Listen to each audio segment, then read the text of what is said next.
Hai semuanya, gimana kabar kalian? Semoga selalu dalam keadaan baik. Jadi welcome back again di Anda Gariston Channel, dan ini adalah segmen analisa pagi, segmen dimana kita akan mengulas kembali untuk update news dan juga pergerakan dari market, khususnya market dari Bitcoin. Teman-teman, hari ini Bitcoin drop ya ke level 60.000 something, dan kalau kita lihat memang peristiwa ini bertepatan dengan serangan Iran yang baru saja mengirim misil ke Israel, teman-teman. Jadi videonya rame di mana-mana, di Twitter ataupun juga di pemberitaan media mainstream. Jadi ini serangan-serangan yang dilakukan oleh Iran ke Israel, teman-teman. Jadi kemarin market cukup memanas, yang mungkin trading di market forex ataupun juga market saham Amerika Serikat itu pasti melihat volatilitas dari pasar ya, karena impact daripada geopolitik yang kian memanas. Karena kalau kita lihat dari data-data perekonomian, dari makroekonomi, itu rata-rata semuanya positif. Bank sentral sudah mulai memangkas suku bunga, tidak hanya dari Amerika Serikat, namun juga bank sentral lain juga sudah melakukan hal yang sama. Namun ternyata geopolitik tidak bisa diprediksi, teman-teman. Serangan dilakukan kemarin oleh Iran ke Israel, dan ya sejumlah rudal diluncurkan, dan ini bikin kekhawatiran yang meluas ke market. Dan ini adalah semacam bad news yang menghampiri secara mendadak, teman-teman. Oke, kita akan mulai pembahasannya seperti biasa dari kalender ekonomi terlebih dahulu. Teman-teman, di perdagangan hari ini, hari Selasa, kita akan, maksudnya hari Rabu ya, kita akan dapat beberapa rilis data yang penting dari makroekonomi. Salah satunya adalah data tentang unemployment dari Uni Eropa. Kemudian untuk oil, ada OPEC meeting dari Amerika Serikat jam 7 sore, teman-teman. Sorry, jam 5 sore ya.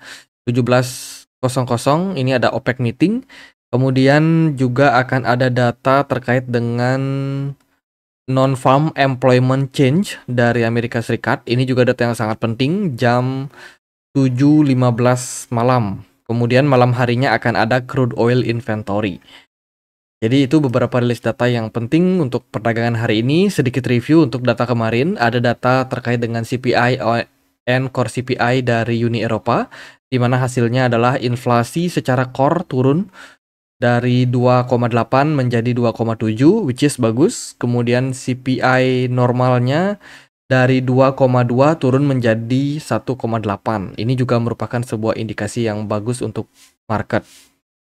Dilihat dari pasar Amerika Serikat, kemarin ada data manufacturing employment dan juga PMI. Overall datanya negatif, menunjukkan bahwa perekonomian Amerika Serikat sekarang lagi posisi down. Dan ini tentunya bakalan memberikan impact terhadap penurunan inflasi ataupun tingkat pengangguran yang lebih tinggi. Kita akan lihat nanti data jobless claim, kemudian juga data terkait dengan inflation dari Amerika Serikat. Kalau kita melihat dari data PMI-nya sih turun ya. Itu sih dari makroekonomi overall. Kemarin juga dari pidato kakek Powell ya, terkait dengan keputusan suku bunga, nampaknya akan lebih berhati-hati lagi Jerome Powell dalam hal mengambil kebijakan. Dan kalau kita lihat dari persentase kemungkinan The Fed memangkas suku bunga di bulan November, ini ada di 25 basis point dengan potensial hampir 70%. Jadi nampaknya The Fed tidak akan melakukan pemangkasan suku bunga agresif lagi setelah pidatonya kemarin yang menyatakan bahwa semua akan lebih hati-hati ya, mereka akan lebih hati-hati dalam mengambil keputusan, akan lebih slow, no rush. Jadi tidak terburu-buru untuk memangkas suku bunga lagi. Tuh. Jadi at the end market merespon lumayan negatif, teman-teman.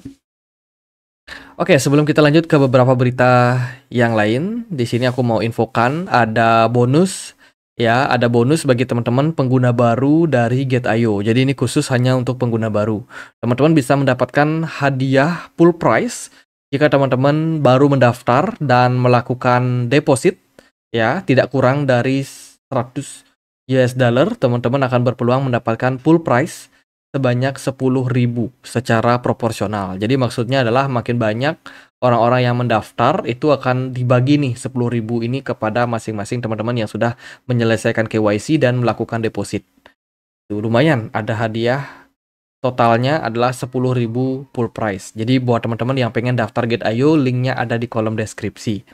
Kemudian untuk teman-teman yang juga trading, yang melakukan trading tidak kurang dari 100 US dollar juga akan berpeluang untuk mendapatkan hadiah ya sampai 5.000 US dollar akan dibagikan sebagai pool prize gitu. Kemudian kalau teman-teman mengikuti startup ya, mengikuti klaim startup, teman-teman akan berpeluang mendapatkan 100 bintang startup yang memang tujuannya untuk meningkatkan exposure kalian dalam klaim token-token startup.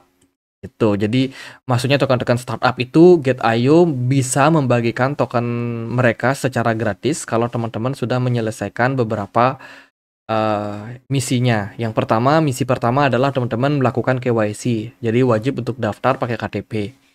Kalau sudah di-approve, teman-teman bisa deposit dan hold aset kalian minimal 10 US dollar di market spot. Kemudian teman-teman masuk ke menu airdrop ya.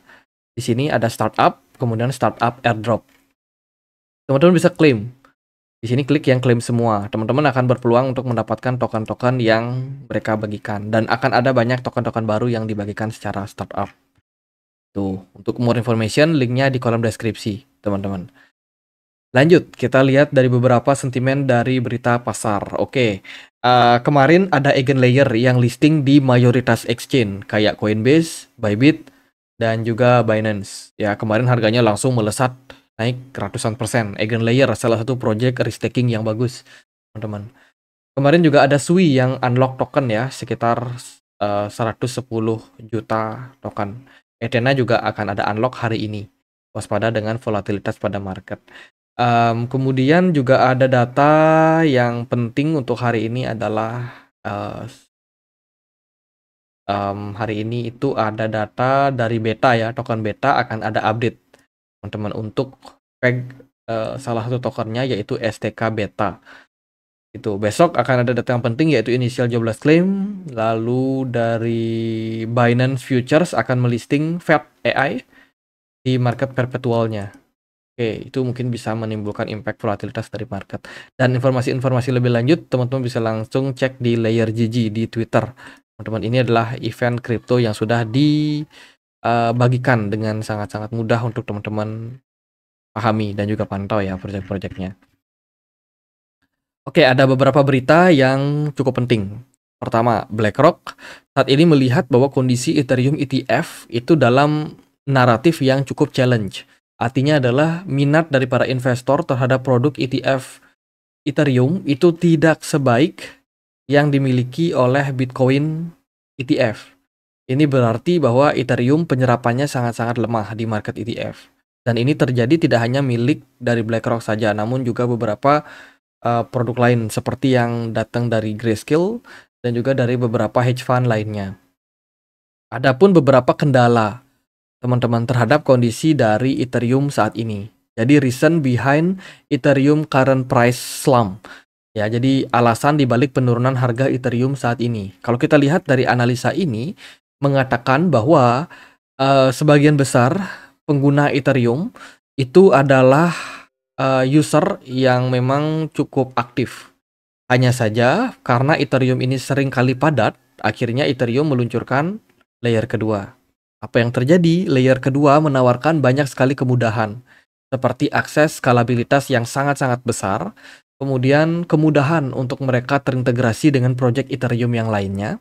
Selain itu, biaya fee yang sangat-sangat murah serta memiliki kecepatan yang jauh di atas Ethereum, membuat Ethereum justru dimakan oleh layer kedua mereka. Jadi negative side yang menyebabkan kenapa Ethereum harganya nggak seberapa naik tinggi belakangan ini. Kemudian juga user dari Ethereum sendiri justru banyak yang berpindah ke layer kedua. Karena memang layer kedua memiliki banyak sekali keunggulan di atas dari Ethereum. Akhirnya yang masuk ke Ethereum itu rata-rata adalah para staker, para holder yang memang sudah hold Ethereum jangka panjang dan masih yakin terhadap projectnya. Tapi at the end of the day, problemnya adalah layer kedua mereka terlalu hebat, teman-teman. Jadi tentang narasi ini tentu saja merupakan narasi yang sangat disayangkan karena alih-alih Ethereum terbantukan dengan layer kedua, ternyata layer kedua saat ini sudah lebih diminati daripada Ethereum itu sendiri. Jadi sangat-sangat beralasan kenapa akhirnya pengguna layer kedua Mereka melakukan transaksi yang sangat tinggi dan menjadikan layer kedua pilihan dibandingkan dengan Ethereum. Parah, teman-teman. Oke, dari berita yang lain datang dari ketidakstabilan perekonomian yang ada di Jepang ya. Jepang saat ini baru ganti perdana menteri. Jadi kalau di Jepang itu perdana menteri sekelas dengan presiden. Itu. Jadi perdana menteri yang baru itu namanya adalah Shigeru Ishiba. Yang mana dari beberapa pernyataan di sini, Shigeru Ishiba ini masih punya pandangan terhadap kebijakan ekonomi yang berbeda dengan pendahulunya. Itu waktu Shigeru Ishiba ini dilantik, bahkan ya 1 Oktober harga dari saham Jepang, indeks saham Jepang Nikkei itu anjlok mendekati 5%. Ini adalah sebuah respon karena ketidakpastian atau ketidakstabilan yang ada pada perekonomian Jepang ke depannya, karena akan ada kebijakan-kebijakan yang tentunya bakalan ya bisa dibilang bertentangan ataupun juga belum tentu diteruskan dari pendahulunya. Tuh. Kalau kita lihat dari perbandingannya, perdana menteri sebelumnya itu namanya adalah Fumio Kishida. Ya, dia adalah orang yang sangat pro terhadap kripto. Jadi Kishida mendukung pengembangan Web3 dan juga dikenal condong pro kripto. Hal ini didasarkan dengan beberapa inovasi yang dilakukan dan juga beberapa policy yang akhirnya diambil. Nah, Perdana Menteri yang baru ini katanya berfokus untuk overcoming deflation atau menghentikan yang namanya deflasi yang terjadi pada Jepang. Jadi fokusnya tidak di kripto. Belum jelas apakah dia akan pro kripto atau tidak, tapi yang pasti fokus utamanya adalah tentang meningkatkan pendapatan rumah tangga dan juga mengatasi yang namanya deflasi. Mungkin nanti akan berhubungan juga sama peningkatan jumlah populasi dari Jepang yang memang belakangan sudah turun. Jadi lebih kepada real ya, market realnya yang bakalan difokuskan. Untuk NFT dan juga market kripto tentu saja masih akan dinantikan seperti apa kebijakan dari minister yang baru ini atau dari Perdana Menteri yang baru. Kemudian berita bagus datang dari Thailand ya. Isi Corn Bank Financial Conglomerate memperkuat kepemimpinan inovasi keuangannya dengan meluncurkan namanya Orbic Custodian. Jadi ini adalah salah satu custody atau lembaga penyimpanan aset ya yang sudah mendapatkan lisensi dari Thailand, dari pemerintah Thailand sendiri. Dan ini bisa menjadi salah satu indikasi awal yang bagus. Karena kalau Thailand sudah bisa memiliki custodian, otomatis mereka akan bisa ke depannya untuk menawarkan beberapa produk kayak ETF Bitcoin kepada para nasabah mereka dan disimpan di custody ini. Atau mungkin aset-aset kripto juga. Jadi ini adalah sebuah good news untuk perkembangan adopsi kripto di Thailand. Kemudian ada berita yang baru lagi datang dari Ripple. Ripple baru saja menerima persetujuan prinsip dari Otoritas Jasa Keuangan Dubai atau DFSA. Ya, Ripple mendapatkan license intinya di Uni Emirat Arab. Dan ini tentu saja bisa mendorong perkembangan bisnis dari Ripple. Ya, yang mana Ripple ini dikait-kaitkan dengan pembentukan stablecoin untuk mata uang di Uni Emirat Arab. Tuh, jadi CBDC ya, CBDC. Kemudian berita juga datang dari Bitwise, saat ini bersiap-siap untuk meluncurkan spot Ripple XRP ETF. Waduh. Ada aja ya. Oke, apakah kedepannya Bitwise ini bakalan berhasil dalam mendapatkan approval dari SEC terkait dengan peluncuran spot XRP ETF? Ya, kita nantikan lah. Lalu gimana impact-nya terhadap market kripto? Oke, teman-teman yang sudah ngikutin video kita kemarin, ya mungkin teman-teman ada yang nonton, ada mungkin yang enggak. Tapi apapun itu, saya sangat wanti-wanti area level 60.000. Ya, kemarin guys, Bitcoin nyentuh level tersebut. Lalu apa yang menarik dengan level tersebut? Nah, level 60.000 itu adalah level menarik. Kenapa? Karena kalau kita menggunakan Fibonacci retracement kita bisa tarik dari swing high ke swing low-nya, kita bisa menemukan area 61,8 atau Fibonacci golden ratio 61,8%. Itu adalah level yang sangat-sangat menarik, teman-teman. Asumsinya jika Bitcoin koreksi, maka Bitcoin akan berpotensi menyentuh area tersebut dan kejadian. Ya, kejadian ini merupakan sebuah indikasi. Indikasi apa? Indikasi untuk melakukan akumulasi. Jadi, konkret buat teman-teman yang sudah nonton video kemarin, mungkin ada yang sempat beli Bitcoin di kisaran 60.400 atau 60.200, level-level tersebut sangat-sangat ideal untuk teman-teman melakukan akumulasi. Begitu pula untuk market altcoin yang lain. Sayang sekali BTC Dominance di perdagangan kemarin justru malah menguat 1% sehingga menekan lebih banyak altcoin untuk turun lebih dalam. Kemarin ada Celestia, WLD, lalu ada Manta drop 12%, lalu ada Arkham Intelligence turun sekitar 9%, NIR Protocol turun 7%, dan juga proyek-proyek kripto yang lain turun lebih dalam daripada proyek-proyek yang lain, dan ini tentu saja merupakan sebuah indikasi yang kurang begitu bagus ya teman-teman. Jadi intinya adalah ya penurunan dari market ini membuat yang namanya teman-teman mungkin agak syok ya. Tapi ya menurut saya sih masih fine-fine aja sih untuk saat ini untuk market teman-teman. Itu. Jadi kalau kita lihat memang kondisi dari pasar saat ini di tengah-tengah adanya potensial ini ya, sentimen negatif teman-teman, yaitu serangan dari Iran ke Israel. Itu saja membuat mungkin banyak dari investor di seluruh dunia itu kepanikan. Panik, kenapa panik? Ya karena ketidakstabilan, ketidakpastian dari market, dan mereka mengambil keputusan untuk ya udah deh kita sell dulu aja mungkin sampai kondisinya lebih aman, dan akhirnya market turun, teman. Gimana dari sisi apa namanya, dari sisi volume? Kalau kita lihat dari volume perdagangan kemarin lumayan tinggi, selling pressure-nya lumayan besar, disertai dengan posisi smart money yang menurun secara ekstrim. MACD kemarin memberikan indikasi dead cross atau sinyal jual untuk market.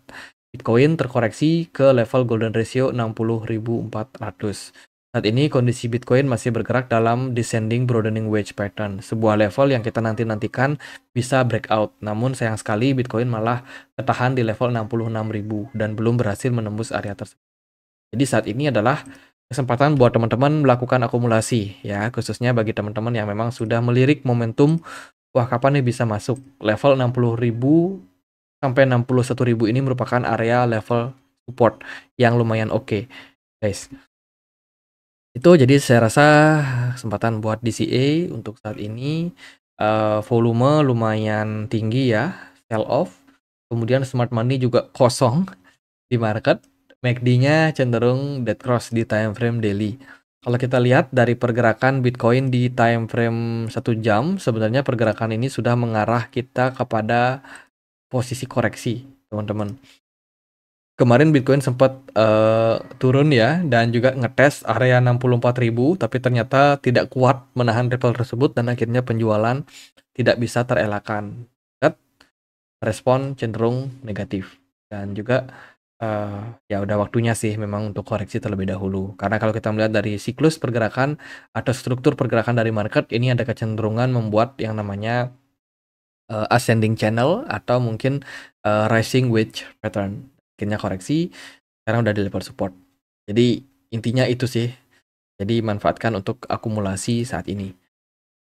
Itu di time frame 4 jam overall tekanan jual masih sedang terjadi. Mungkin pergerakan Bitcoin masih bisa turun-turun dikit teman-teman. Itu diatur aja gimana money management yang bagus. Di time frame daily udah mulai ada satu candle hijau ya, meskipun kita masih belum mendapatkan konfirmasi pembalikan arah berikutnya. MACD masih dalam posisi potensial koreksi lanjutan di kisaran level 61.000 sampai 60.000-an ini.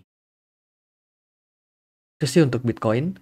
Altcoin yang lain kemarin rata-rata masih bagus ya untuk harganya, masih bisa diakumulasi teman-teman.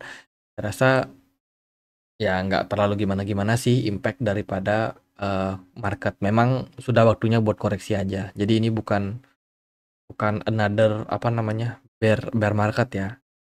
Saya rasa ini cuma koreksi wajar. Oke, gitu aja buat pembahasan kali ini. Semoga videonya bisa bermanfaat. Bila mana ada pertanyaan lain, ada koin lain buat dibahas, teman-teman bisa langsung tulis di kolom komentar channel YouTube ini. Next target untuk Bitcoin, andai kata dia berhasil rebound, adalah di 65.000 ya, potensial target terdekat.